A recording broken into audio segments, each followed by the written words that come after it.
Jambo la kwanza, tunakutana leo kuzungumza jambo muhimu ambalo linagusa mustakabali wa taifa letu. Linagusa maisha yetu kwa maana ya Watanzania, lakini ni jambo ambalo sisi kama Watanzania tunaamini kwamba umoja wa taifa letu ndio jambo la msingi. Sasa Chama cha Mapinduzi kimepata taarifa za kuaminika kwamba wenzetu wa Chama cha Demokrasia na Maendeleo wamefanya vikao vya siri kuhamasisha vurugu kwa kutumia maandamano ambao wanayaratibu.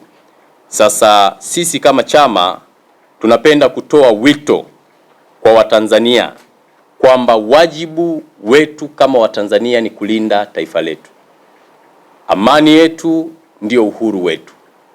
Tusiruhusu itikadi za vyama au makundi ya harakati yakachochea vurugu na kuharibu taswira njema ya taifa letu. Sasa taarifa hizi ni taarifa za kuaminika na mmewasikia katika majukwaa ya kisiasa wakizungumza wakisema kwamba watakwenda kuhamasisha maandamano. Sasa ukiangalia pia wanaharakati wamebeba ajenda za maandamano. Sasa nini wanataka kukifanya? Maana yake ni kuleta shida, kuleta taharuki na kuvuruga umoja na mshikamano wa taifa letu. Sasa jambo hilo inaelekea wenzetu hawataki utulivu katika nchi. Ndio maana wanapinga, wana ajenda ya kufanya vurugu na kuvuruga amani.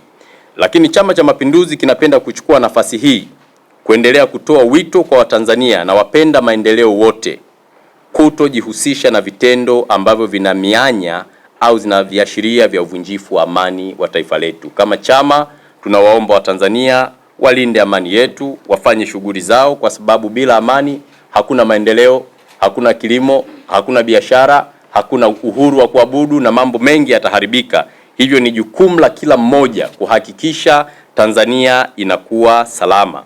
Lakini kama ambavyo tumekuwa tukieleza katika mikutano yetu ambayo tumeifanya huko mikoani, vijana na wananchi wa nchi hii tuna dhima kubwa ya kuhakikisha tunakuwa na taifa lenye utulivu na amani na mshikamano kwa ajili ya maendeleo ya nchi yetu. Sote kwa pamoja, huu ni wajibu wetu.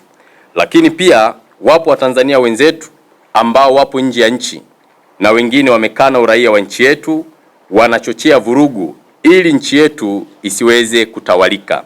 Ndugu wa Tanzania wenzangu, hususan vijana, ninapenda kutumia wasaa huu, ni wakati wa kuunganisha nguvu zetu, kukataa vurugu ili tuweze kuilinda nchi yetu. Vitendo vyovyote vya uvunjifu wa amani tusivikubali hata kwa dakika moja.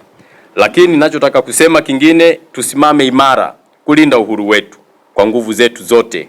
Tumuunge mkono rais wetu Mheshimiwa Dr. Samia Suluhu Hassan katika jitihada zake za kuunganisha nguvu za Watanzania ili kupata taifa moja lenye upendo, mshikamano na maendeleo ya kweli, kwa kuzingatia kwamba tuna vipaumbele vya kuvitekeleza ikiwemo ilani yetu ya uchaguzi ya mwaka 2025 mpaka 30, lakini dira ya miaka 50, dira yetu ya taifa. Sasa ili tufikie hayo malengo ni lazima nchi iwe na utulivu. Kwa nitoe rai na niwaombe Watanzania na vijana tulinde nchi yetu. Lakini tumie fursa hii kuviomba vyombo vya ulinzi na usalama kuwa macho ili kuhakikisha tunakuwepo na ulinzi wa kutosha wa raia na mali zao na ulinzi wa mipaka yetu. Wenzetu wa vyombo wanafanya kazi nzuri na wajibu wao ni kulinda taifa letu. Hivyo kazi hiyo waifanye kwa ukamilifu wake ili taifa letu lizidi kuwa na utulivu. Lakini tumie fursa hii kuwaeleza wananchi na vijana tuwe macho kulinda taifa letu. Tutoe taarifa mara moja kwa vyombo vya ulinzi na usalama tukiona kuna dalili au viashiria vya uvunjifu wa amani, kwa sababu kama nilivyosema awali, bila amani hakuna maendeleo.